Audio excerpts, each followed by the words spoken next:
నమస్తే, welcome to Telugu రాజ్యం. నేను మీరా. సెప్టెంబర్ 25 ఈ డేట్ చాలా కీలకంగా మారబోతుంది, ప్రధానంగా సినీ ఇండస్ట్రీకి. ఓజీ వర్సెస్ అఖండ 2 ఈ రెండు చిత్రాలు ఒకే రోజు రిలీజ్ అవ్వబోతున్నాయి. ఈ రెండు చిత్రాల్లో బాక్స్ ఆఫీస్ వద్ద నెగ్గబోయేది ఎవరు, తగ్గే పరిస్థితులు ఎవరికి ఉన్నాయన్న అంశం గురించి మనతో మాట్లాడడానికి సినీ మరియు రాజకీయ విశ్లేషకులు భరద్వాజ్ గారు ఉన్నారు. ఆయనతో మాట్లాడదాం. సార్ నమస్తే. నమస్తే అండి. సో మీ అభిప్రాయం ఏంటి సార్? రెండు సినిమాలు ఒకటేసారి రాబోతున్నాయి అంటే రెండు సినిమాలు ఒకే డేట్లో వస్తాయి అనేది ఇద్దరు ప్రకటించేసారు, అయిపోయింది.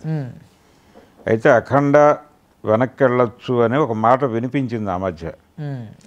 క్రిస్మస్కి వెళ్ళబోతుంది అన్నారు, కానీ ఇప్పుడు ఆ పరిస్థితి కనిపించడం లేదు. ఎందుకంటే షూటింగ్ ఆల్మోస్ట్ అయిపోయిందని ప్రకటించాడు ఆయన, డైరెక్టర్ గారు.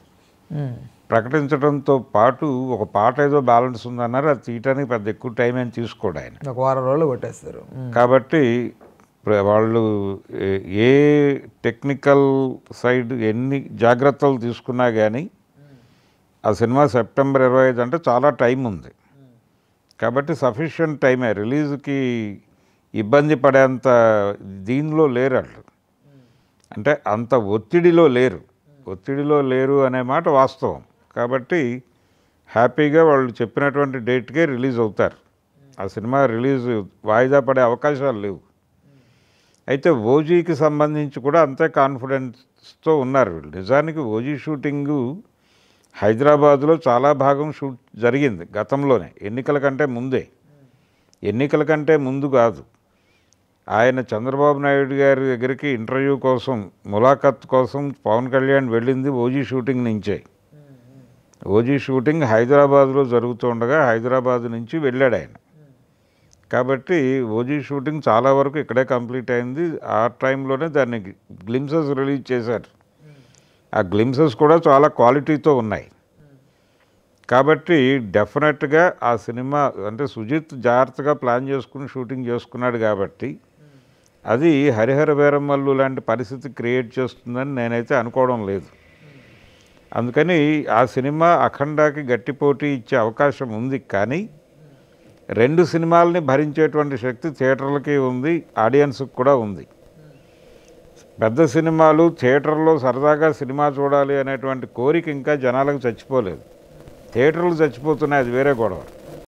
అంటే థియేటర్లో చూసే కంటెంటు, థియేటర్లో చూసి డిసప్పాయింట్ కాని కంటెంట్ అయితే థియేటర్కి వస్తున్నారు జనాలు. ఎప్పుడైతే థియేటర్లో చూడాల్సిన అవసరం లేదనే అభిప్రాయం బయటకు వస్తుందో ఇమ్మీడియట్గా వీళ్ళు దొంగదారులు వెతుక్కుని ఎక్కడో చోట డౌన్లోడ్ చేసుకుని చూస్తున్నారు. కాబట్టి ఈ రెండు సినిమాలు థియేటర్లో సినిమా చూసేంత గొప్ప స్థాయిలో ఉంటే ఈ రెండు సినిమాలు చూడటానికి జనాలకు ఇబ్బంది లేదు. రిలీజ్కి వచ్చి థియేటర్ అడ్జస్ట్మెంట్ గురించి గతంలో గందరగోళం అయ్యేవాళ్ళు, ఇప్పుడు అవసరం లేదు. ప్రతి సెంటర్లోనూ ఏదో ఒక మల్టీప్లెక్స్లో కనీసం 10 స్క్రీన్లు ఉంటున్నాయి. కాబట్టి సింగిల్ స్క్రీన్లు మర్చిపోతున్నారు జనాలు, సింగిల్ స్క్రీన్స్ లేవు ఇంకా. ప్రస్తుతానికి కొంత శాతం, ఒక 20% సింగిల్ స్క్రీన్లు ఉన్నప్పటికీ అవి కూడా నెమ్మదిగా అంతర్ధానం అయిపోయే పరిస్థితులే కనిపిస్తున్నాయి. మల్టీప్లెక్స్లు మాత్రమే థియేటర్లుగా బతుకుతాయి. కాబట్టి మల్టీప్లెక్స్ ఆడియన్స్కు తోడు సింగిల్ స్క్రీన్ ఆడియన్స్ కూడా జోడై ఒక వారం 10 రోజులు ఆ హడావిడి నడుస్తుంది. జనాలు ప్రిపేర్డ్గానే ఉన్నారు సినిమాలు చూడటానికి. రెండోది దసరా మూడ్లో ఉంటారు. అప్పుడు ఈ దసరా మూడు, ఈ సెలబ్రేటివ్ టోను ఇవన్నీ కలిసి ఆ రెండు సినిమాలు అకామిడేట్ చేయగలరు. గతంలో ఇలాంటి అనుభవం ఉంది మనకి. ఇప్పుడు నందమూరి బాలకృష్ణ గారి సినిమా, చిరంజీవి సినిమా వీరసింహారెడ్డి, అలాగే వాల్తేరు వీరయ్య పక్క డేట్లలో వచ్చి మంచి విజయాలే సాధించినాయి కదా, గౌరవప్రదమైన వసూళ్లే సాధించినాయి. కాకపోతే ఆ రోజున వాల్తేరు వీరయ్యకు కొంచెం ఎడ్జ్ దొరికింది. ఆ ఎడ్జ్ దొరకడానికి కారణం అక్కడ అది మల్టీ స్టారర్ సినిమా కావటం, రవితేజ ఉండటం, ఎంటర్టైనింగ్ హీరోయిజం వర్కౌట్ అవడంతో అది కొంత ఎడ్జ్ తీసుకుంది. కానీ రెండు సినిమాలకి డబ్బులు బాగానే ఇచ్చారు జనాలు. కాబట్టి కంటెంట్ బాగుంటే కనుక ఓజీ, అఖండ రెండు సినిమాలు విజయవంతం అవుతాయి. రెండు సినిమాలకి మంచి రెవెన్యూస్ వస్తాయి. ఓజీ పాన్ ఇండియా మార్కెట్ని టార్గెట్ చేస్తున్న సినిమా, అఖండ కూడా కదా సార్, కూడా. కాబట్టి వాళ్ళు లోకల్ మార్కెట్లో మాత్రమే కాదు, వాళ్ళు హిందీ మార్కెట్లో కూడా పోటీ పడతారు. అదర్ స్టేట్స్లో ఎవరు బాగా లాక్కు రాగలుగుతారు అనుకుంటున్నారు? అంటే ఓజీకి కొంత ఎడ్జ్ ఉండే అవకాశం ఉంది, ఎందుకంటే యాక్షన్ సినిమా అది. యాక్షన్ బ్యాక్డ్రాప్లో సినిమా, ఇదేమో కొంత హిందుత్వ కార్డుని ఉపయోగిస్తున్నటువంటి సినిమా అఖండ 2. హిందుత్వ కార్డుకి కొంచెం డల్ ఫేజ్ నడుస్తున్నటువంటి టైం ఇది. ఎందుకు సార్, నార్త్లో బాగానే ఆడతాయి కదా హిందూ? అవునా, అలా అనుకుంటున్నారు. కానీ మొన్న జరిగినటువంటి ఎన్నికల్లో భారతీయ జనతా పార్టీ 60 సీట్లు కోల్పోయింది అనే విషయాన్ని దృష్టిలో పెట్టుకుని ఆలోచించాలి. రేపు జరగబోయే బీహార్ ఎన్నికల్లో తేడా జరిగేటువంటి ప్రమాదం ఉంది అనే సూచికలు కూడా కనిపిస్తున్నాయి. కాబట్టి ఈ నేపథ్యంలో చూస్తే కొంచెం జనం డీవియేట్ అవుతున్నారు ఆ ఐడియాలజీ నుంచి. ఆ డీవియేషన్ ప్రభావం అఖండ 2 మీద హిందీ మార్కెట్లో కొంత కనిపించే ఛాన్స్ ఉంది. కానీ ఇది యాక్షన్ ఓరియంటెడ్, యాక్షన్ బ్యాక్డ్రాప్లో వస్తున్న సినిమా ఓజీ. రెండోది, ఇలాంటి కథలతో గతంలో బాక్స్ ఆఫీస్ నుంచి మంచి రిజల్ట్ రాబట్టినటువంటి అనుభవం ఉంది ఆ డైరెక్టర్కి. సాహో సినిమా బాగానే వర్కౌట్ అయింది హిందీ మార్కెట్లో. కాబట్టి హిందీ ఆడియన్స్కి ఏం కావాలి, హిందీ బెల్ట్ ఏ రకమైనటువంటి కంటెంట్కి ఎలా రెస్పాండ్ అవుతుంది అనే దానికి సంబంధించి సుజిత్కి కొంత జ్ఞానం ఉంది. అందుకని ఓజీ డెఫినెట్గా వర్కౌట్ అయ్యేటువంటి ఛాన్స్ ఎక్కువ ఉంది కంపారిటివ్గా అఖండ 2తో పోలిస్తే. లోకల్ మార్కెట్లో బాలకృష్ణ ఎడ్జ్ తీసుకునే అవకాశం ఉంది. అంటే కళ్యాణ్ గారి గత సినిమాల ప్రభావం. ఈ సినిమా బాగానే పెర్ఫార్మ్ చేయొచ్చు, కానీ బాలకృష్ణ ఎడ్జ్ తీసుకునే ఛాన్స్ ఇక్కడ ఉంది. అంటే వీరమ్మల టైంలో కూడా ఓజీ అని అరవడం అంటే ఎంత వెయిటెడ్గా ఉన్నారేమో అనిపిస్తుంది కదా ఫ్యాన్స్. అభిమానులకు కూడా దాని మీదే హోప్స్ ఉన్నాయి, దీని మీద కాదు. దీని మీద హోప్స్ వదిలేసుకున్నారు వాళ్ళు ఆల్రెడీ. కానీ ఏదో ఉంటుంది అని పవన్ కళ్యాణ్ చెప్పాడు కాబట్టి హడావిడిగా థియేటర్ల వైపు పరిగెట్టారు.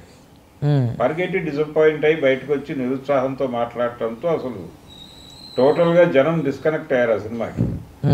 ఇప్పుడు అందరి దృష్టి ఓజీ మీద ఉంది. ఈ ఓజీ మీద దృష్టి ఉండటం అనేది ఒక అడ్వాంటేజ్ ఆ సినిమాకి. అలాగే ఉస్తాద్ భగత్ సింగ్ కూడా షూటింగ్ కంప్లీట్ చేసామని చెప్తున్నారు. షూటింగ్ కంప్లీట్ అయిపోయింది, క్లైమాక్స్ కూడా చేస్తాడు ఆయన అని మైత్రి మూవీ మేకర్స్ ప్రకటించారు. సో ఇప్పుడు ఎడిటింగ్ టేబుల్ మీదకి వెళ్తుంది అది కూడా. సో రేపు నెక్స్ట్ ఇయర్ రిలీజ్ డేట్ కూడా చెప్పేశారు వాళ్ళు, 26లో ఆ డేట్ ఉంటుంది అనేది వాళ్ళు ఆల్రెడీ చెప్పేశారు. కాబట్టి అదొకటి హడావిడి. ఈ లెక్కను చూసుకుంటే ఈ సంవత్సరం ఇప్పుడు ఆగస్టులో 2 పెద్ద సినిమాలు రిలీజులు ఉన్నాయి, కూలీ అలాగే వార్ 2. ఈ 2 సినిమాలు కూడా జనం చూస్తారు. అందులో కొంత ఎడ్జ్ వార్ 2కి వెళ్ళే అవకాశం ఉంది సౌత్లో. నార్త్లో వీళ్ళు ప్రయత్నం చేస్తున్నారు, ఆ సినిమాని కొంత తగ్గిద్దామనే ప్రయత్నం చేస్తున్నారు. ఏది వార్ 2ని నార్త్లో, అంటే కూలీని అక్కడ ఎక్కువ ప్రమోట్ చేస్తున్నారు. అంటే సౌత్లో ఎలాగో రజనీకాంత్ నాగార్జున ఇది వర్కౌట్ అయిపోతుంది, కొంచెం అక్కడ శ్రద్ధ తీసుకోవాలనుకుంటున్నారు అది.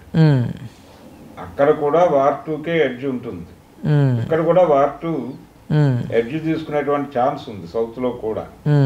ఎందుకంటే ఎన్టీఆర్ సినిమా దేవర మొదటి రోజు అంత అద్భుతమైన సినిమా కాదు అన్నప్పటికీ అది 500 కోట్లు పెర్ఫామ్ చేయగలిగింది. సో సబ్జెక్ట్ ప్రాపర్గా వర్కౌట్ అయితే అది ఏ రేంజ్కైనా వెళ్ళొచ్చు. సో ఆ వార్ 2కి డెఫినెట్గా రజనీకాంత్ నాగార్జున సినిమా కంటే కూడా ఎడ్జ్ ఉండేటువంటి ఛాన్సెస్ కనిపిస్తున్నాయి. ఇదే ప్రభావం రిపీట్ అయ్యి తర్వాత ఇమ్మీడియట్గా నెక్స్ట్ మంతే ఈ 2 సినిమాలు రిలీజ్ ఉంది. ఆగస్టు వీళ్ళు, సెప్టెంబర్ వాళ్ళు తలబడబోతున్నారు. ఈ తలబడబోతున్నటువంటి వాళ్ళల్లో బాలకృష్ణ గారికి లోకల్ మార్కెట్లో ఎడ్జ్ దొరికే ఛాన్స్ ఉంది, పవన్ కళ్యాణ్కి హిందీ మార్కెట్లో ఎడ్జ్ దొరికేటువంటి అవకాశం ఉంది. అలా సెప్టెంబర్ వరకు ఆడియన్స్ చాలా ఎంగేజింగ్గా ఉండేటువంటి పరిస్థితి అయితే ఉంది. ఈ 4 పెద్ద సినిమాలు, టోటల్గా పెద్ద సినిమాలన్నీ కూడా 2025లో సెకండ్ హాఫ్కి రిజర్వ్ అయి ఉన్నాయి. ఈ సినిమాలన్నింటిలో ఏది భారీ డబ్బులు కలెక్ట్ చేస్తుందనే చూడాలి. రైట్. అయితే మెయిన్గా అఖండాకి సంబంధించి వచ్చిన టీజర్ మీద మీ అభిప్రాయం ఏంటి సార్? మీరు చూశారు, అంటే మరీ ఓవర్ ఎక్కువ ఎలివేషన్ అనేది అంటారు కదా సార్, అది ఓకే అంటారా? అంటే ఆయన సినిమాకి ఆడియన్స్ కూడా అది ఎక్స్పెక్ట్ చేస్తారు. ఆ ఎక్స్పెక్టేషన్స్ రేంజ్లోనే ఉంది అది. దాని మీద మీమ్స్ వచ్చినాయి, అదే రావడం కూడా వాళ్ళు ఊహిస్తారు. వాళ్ళ ఊహలకు అతీతంగా అయితే ఏమీ జరగట్లేదు. వాళ్ళ ఊహల పరిధిలోనే ప్రపంచం నడుస్తోంది అనే కాన్ఫిడెన్స్ బోయపాటి శ్రీను ముఖంలో కనిపించింది. ఆయన మీడియాతో మాట్లాడాడు కాబట్టి అది ఉండాలి, ఆ ఫ్లేవర్ ఉండాలి అని వాళ్ళు కోరుకుంటున్నారు. బాలకృష్ణ గారి సినిమా అంటే అలాగే ఉండాలి అని ఒక గ్రామర్ రాసేసుకుని ఉన్నారు వాళ్ళు. ఓకే, ఆ గ్రామర్ ప్రకారమే తీశారు ఆ సినిమాని. అది వర్కౌట్ ఎంత ఎమోషనల్గా ఉంటే అంతగా కనెక్ట్ అవుతారు. పూనకాలు రప్పించటం, గూస్ బంప్స్. ఆ పూనకాలు గూస్ బంప్స్ అనద్దు, పూనకాలనే అంటాం బెటర్ ఆ సినిమాకి. ఆ పూనకాలు రప్పించే పరిస్థితిలోనే ఆ స్థాయికి తీసుకువెడతారు. అందుకని ఏ రేంజ్కి వెళ్ళింది ఇప్పుడు లెజెండ్, సింహాతో పోలిస్తే లెజెండ్ కంపారిటివ్గా పెద్ద హిట్. అంటే లెజెండ్లో రెండో క్యారెక్టర్లో పెట్టినటువంటి ఎమోషను, నరకటము ఇవన్నీ వర్కౌట్ అయినాయి. బాలయ్య అంటేనే డ్యూయల్ రోల్ ఎందుకు పెడతారు సార్ బోయపాటి? నాకు అర్థం కాదు మామూలుగా. ఇప్పుడు సింహాలో డ్యూయల్ రోలు, అఖండాలో డ్యూయల్ రోలు, లెజెండ్లో డ్యూయల్ రోలు, మళ్ళీ ఇప్పుడేదో డ్యూయల్ రోల్. ఏంటి అది? డ్యూయల్ రోల్ మీద ఒక అడ్వాంటేజ్ ఉంటుంది. ఒక ఏరియాలో కొంచెం సాఫ్ట్గా నడిపించేసి దీన్ని బ్యాలెన్స్ చేస్తూ అవతల వైలెన్స్ పెంచుకుంటూ వెళ్ళిపోతాడు. ఓకే, దాన్ని జస్టిఫై చేయడానికి బాగుంటుంది అనే ఉద్దేశంతో ఒక క్యారెక్టర్ కొంచెం డ్యూయెట్లకి దానికి వాడి, అంటే ఇది యాక్చువల్గా గతంలో రామారావు గారు అనుసరించినటువంటి మార్గమే. ఆయన కూడా వేటగాడు ఆ సినిమాలన్నిట్లోనూ ఒకటే క్యారెక్టర్ చేశాడు. ఆ తర్వాత 80 తర్వాత వచ్చినటువంటి సినిమాలు, 80 నుంచి 82 ఆయన వెళ్ళిపోయే వరకు ఆ 2 సంవత్సరాల్లో వచ్చిన సినిమాలు అన్నిట్లోనూ డ్యూయల్ రోలే.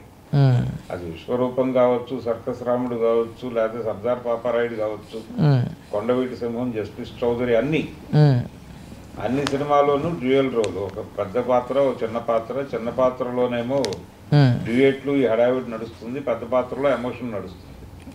అదే ఫార్ములాని తెచ్చి బాలకృష్ణ మీద ఇప్పుడు ఇంప్లిమెంట్ చేసి నడిపిస్తుంది. ఈ కూలీకి అసలు టీజర్ ట్రైలర్ లేకుండా రిలీజ్ చేస్తాము అనేది ఒకటి ఏదో పాస్ చేస్తున్నారు సార్, అది నిజమా? అది అంటే మాకు అక్కర్లేదు అంటున్నారు. అంటే వాళ్ళు ఎల్సీయూ కాబట్టి పసిగట్టేస్తారేమో, ఈ బ్రేక్ డౌన్లు అది ఇది చేసి స్క్రీన్ టు స్క్రీన్ చూసి అట్లా భయపడుతున్నారా ఏంటి? అది అదొక ప్రచార వ్యూహంగా తీసుకున్నాడు ఆయన. అదొక ప్రచార వ్యూహంగా తీసుకుని దాని మీద నడిపిద్దామని చూస్తున్నాడు. కానీ హిందీ బెల్ట్లో వాళ్ళు ప్రచార వ్యూహాలు చాలా రచిస్తున్నారు. అంటే కంటెంట్ జనంలోకి తీసుకెళ్ళటానికి వాళ్ళు ఇతర మార్గాలను, అంటే ఆ సినిమా మీద స్పెక్యులేషన్స్ వ్యాప్తి చేయటం. అమీర్ ఖాన్ ఒక గెటప్ రివీల్ చేశారు, ఆయన ఇలా కనిపించబోతున్నాడు సినిమాలో. అది వాస్తవమో కాదో తెలియదు కానీ ఒక స్పెక్యులేషన్ నడుస్తోంది. ఇలాంటి స్పెక్యులేటివ్ పద్ధతిలో ఆ సినిమాని జనంలోకి తీసుకెళ్ళటం కోసం ఒక కొత్త ప్రచార వ్యూహాన్ని రచించుకుని వెళుతున్నాడు ఆయన. ఆల్రెడీ ఆ పనిలో ఉన్నాడు లోకేష్ కనకరాజు. ఏది కూలీ ప్రమోషన్స్ యాక్టివిటీలో చాలా బిజీగా తిరుగుతున్నాడు ఆయన. సోషల్ మీడియాని విపరీతంగా వాడాలి అనేటువంటి మూడ్లో ఉన్నాడు. వీళ్ళకి కౌంటర్గా, వార్ 2కి కౌంటర్గా ఆయన ఒక ఆపరేషన్ డిజైన్ చేసుకుని వెళ్ళిపోతున్నాడు. అందులో ప్రధానమైన కేంద్రీకరణ నార్త్లో చేస్తున్నాడు ఆయన, హిందీ బెల్ట్లో. ఎందుకంటే ఇక్కడ రజనీకాంత్ సినిమా నాగార్జున యాడ్ అవుతున్నాడు, అమీర్ ఖాన్ యాడ్ అవుతున్నాడు, దాని తాలూకా ఎఫెక్ట్ ఇక్కడ ఎలాగూ ఉంటుంది. కానీ అక్కడ కొంచెం ఎక్కువ ప్రమోట్ చేసుకుంటే ప్రయోజనం ఉంటుంది అని భావిస్తున్నాడు ఆయన. అందుకని అక్కడ కేంద్రీకరణ ఎక్కువ ఉంది. సోషల్ మీడియా ద్వారా, స్పెక్యులేషన్స్ ద్వారా సినిమాని జనంలోకి మూవ్ చేయాలని చూస్తున్నాడు ఆయన. ఈ కంటెంట్ కాదు, పోస్టర్లు లేకపోతే ఫస్ట్ లుక్లు, టీజర్లు, ట్రైలర్లు, ఇవి కాదు. ఇవి కాకుండా సినిమా మీద రకరకాల వార్తలు స్ప్రెడ్ చేయడం ద్వారా జనాలను క్యూరియస్ చేయాలనుకుంటున్నాడు. రైట్ ఓకే భరద్వాజ్ గారు, థ్యాంక్ యూ. హలో, తెలుగు రాజ్యం ఛానల్ చూస్తున్నారా? సామాజిక, రాజకీయ, జీవన చిత్రణే తెలుగు రాజ్యం. అతిశయోక్తులు, అసత్యాలు ఉండవు. రాజకీయ కోణం కాదు, ప్రజా కోణమే కొలబద్ద. తెలుగు రాజ్యం వీక్షణ మీ ఉత్తమ అభిరుచికి నిదర్శనం.